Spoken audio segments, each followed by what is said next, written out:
जिन्होंने एक क्रांतिकारी आंदोलन का आगाज जगाया, ऐसे सम्मानीय राजेंद्र गुड़ा जी, जिन्होंने एक उदाहरण आपके बीच में रखा, और वो उदाहरण क्या था कि गर्भवती हो गई भैया, डिलीवरी मत होने दो। ये उदाहरण आपके बीच में दिया।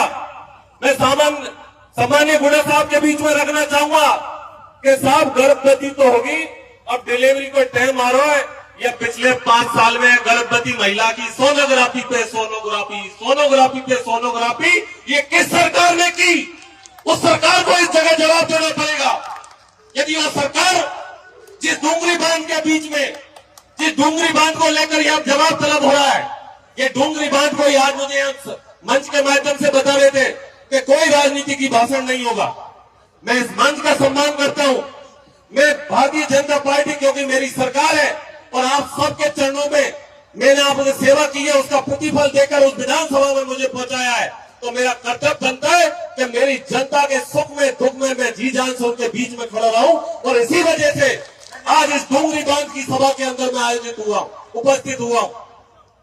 मैं जनता जनार्दन के बीच में रखना चाहता हूं।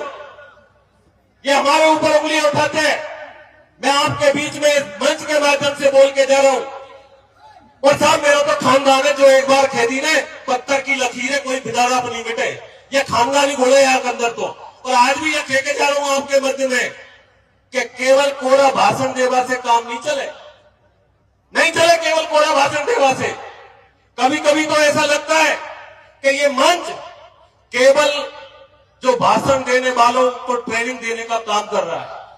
अरे ये ट्रेनिंग कैंप नहीं है, ये ईआरसीबी, ये डूंगरी बांध से लोग जो परेशान है, जो आग जल रही है, उस आग में चूल्हा लगाकर रोटियां सेकने का काम नहीं है। किसी का घर पड़ने वाला है, उनके लिए हम लोग मिलकर क्या काम कर सके, उसके लिए काम करने का टाइम है।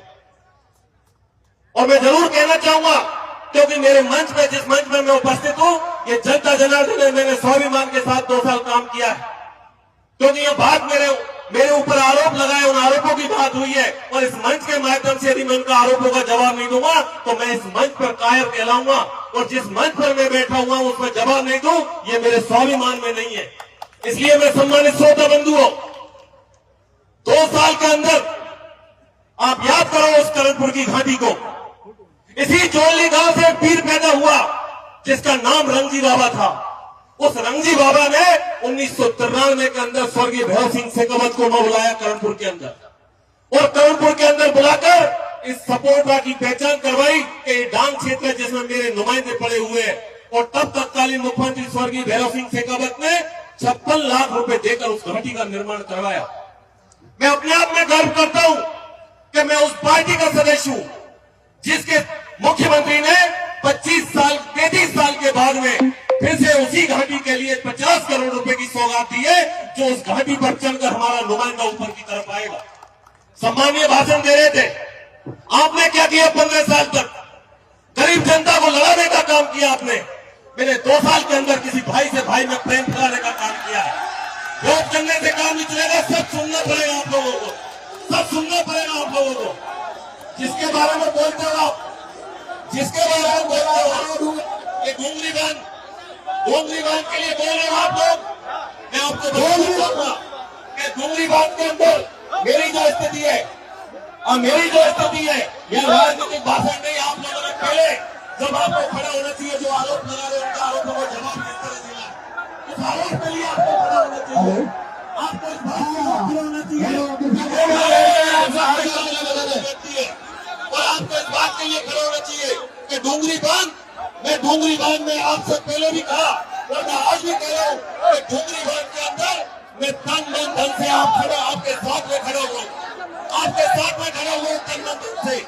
लेकिन आप लोग जिस तरह के आरोप लगाए इस मंच के अंदर, जिस तरह के आरोप लगाए आपने इस बात को समझना पड़ेगा कि डूंगरी बांध संघर्ष समिति है, जिनके लोगों से लगातार 3 दिन से मैं बात कर रहा हूँ। उन लोगों से कहा मैं मंत्री जी, सिंचाई मंत्री जी, होगा उस निर्णय से आप संतुष्ट नहीं है तो आपको विधायक आपके साथ में खड़ा रहेगा, यह आपको मेरा विश्वास दिलाएगा।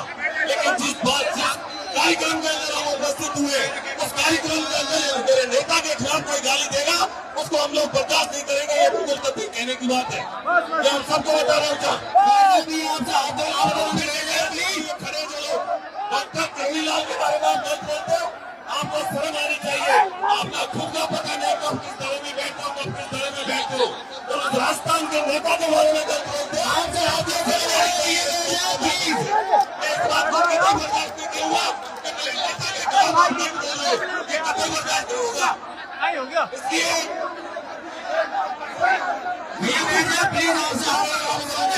प्लीज सारी सबसे आप लोगों से जनता जनाने में आप उपस्थित है। मैं जनता जनाने से करना चाहूंगा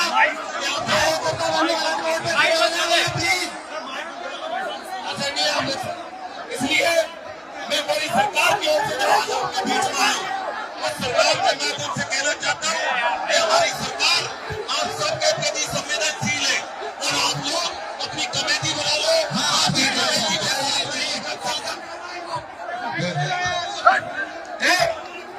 ऐसा नहीं बना है प्लीज।